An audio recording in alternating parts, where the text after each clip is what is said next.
জনম দক্ষিণীর মায়ের ঘরে চাঁদের আলো। আলোর নাম সেলিমা।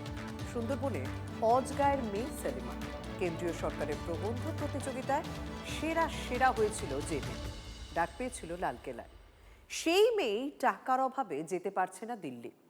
হতাশা কুড়ে কুড়ে খাচ্ছে এক চিলতে সংসারকে।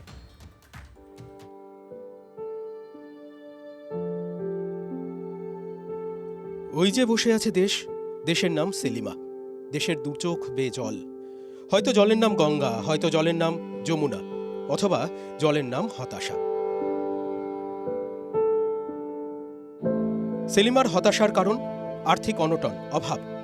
কতটা অভাব হলে একটা মেয়ে বাসন্তীর ফুল মালঞ্চ থেকে দিল্লি যেতে পারে না?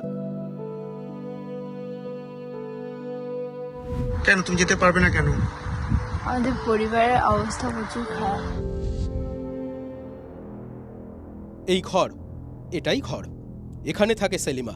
এখান থেকেই সেলিমা লিখেছিল role of AI in building বিকশিত ভারত বাই 2047। 2047 সালের মধ্যে বিকশিত ভারত গঠনে কৃত্রিম বুদ্ধিমত্তা বা এআই এর ভূমিকা কি হবে তা নিয়ে প্রবন্ধ লিখে সেলিমা পাঠিয়েছিল দিল্লি। স্বপ্ন দেখতে কোনো অর্থের প্রয়োজন হয় না, যা সুন্দরবনের প্রত্যন্ত গ্রাম হোক কিংবা বাঁকুড়ার কোনো প্রত্যন্ত আদিবাসী গ্রাম।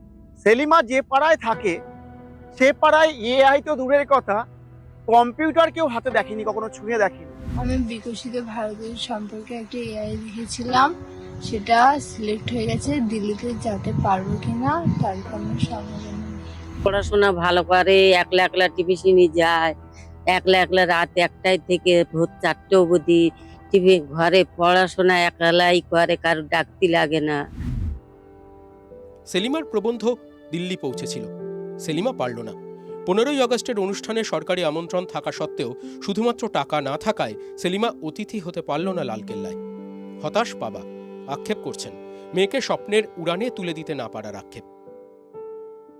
আমার তো ইচ্ছা আছে, কিন্তু আমার সে আর্থিক অবস্থা নেই, পাঠাতে পারছি না। দিনমজুরি খেটে খাওয়া লোক আমি, যত মা কাঁদছেন, টুকরে টুকরে উঠছে মেয়ে।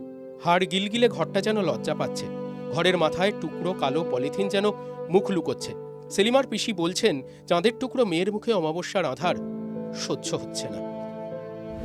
এই সাহায্য করার মুরদ আমার নেই। আমি একটা রোগগ্রস্ত মানুষ, আমার ওষুধ লাগে এত, তাই হসপিটাল থেকে ফিরি ওষুধ খাই।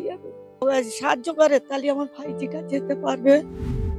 সুন্দরবনের নদীতে জোয়ার ভাটা খেলে, কিন্তু সেলিমাদের সংসারে অভাব যেন চিরস্থায়ী। সেই অভাব না কাটলে সেলিমার কি হবে? মেধাবী ছাত্রীর পড়াশোনার কি হবে? সেরা হয়েও দিল্লিতে এবার না হয় যাওয়া হলো না, কিন্তু ভবিষ্যৎ সেলিমা জানে না এই ঘরের ভাঙা দেওয়ালের মতো তার ভবিষ্যৎটাও অজস্র ফুটি ফাটা রেখায় আঁকা কিনা। গ্রামের নাম শুধুমাত্র ফুল মালঞ্চ। সেলিমার চলার পথে আপাতত শুধু কাঁটা। তাই সেলিমা জানে না কিভাবে কাটবে তার জীবনের অনিশ্চয়তা। দেবব্রত মণ্ডলের রিপোর্ট, TV9 বাংলা।